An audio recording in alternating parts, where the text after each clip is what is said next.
এক ভাই প্রশ্ন করেছেন, হজের জন্য যে টাকা জমা করে মানুষে, সেই টাকার উপর জাকাত বের হবে না হবে না?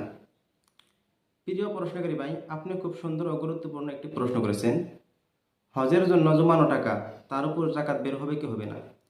কোনো ব্যক্তি যদি হজ করার নিয়তে বা হজের উদ্দেশ্যে টাকা জমা করে, চাহে সে টাকা বাড়িতে জমা করুক আর চাহে ব্যাংকে জমা করুক, যদি সে টাকার পরিমাণ নিসাব পরিমাণ হয়, অর্থাৎ 7.5 তোলা স্বর্ণ নাইবা 52.5 তোলা রূপার পরিমাণ হয়ে দাঁড়ায়, নাইবা তার সমমূল্য পরিমাণ হয়, আর এ টাকার উপর যদি 1 বছর অতিবাহিত হয়ে যায়, তাহলে এক্ষেত্রে সে টাকার উপর জাকাত আসবে, জাকাত দিতে হবে।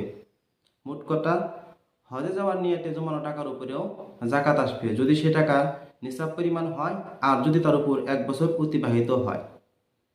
এই মাসলাটি লিখেছেন ফতোয়া মাহমুদিয়া 9 নং খণ্ড 338 নং পৃষ্ঠায়।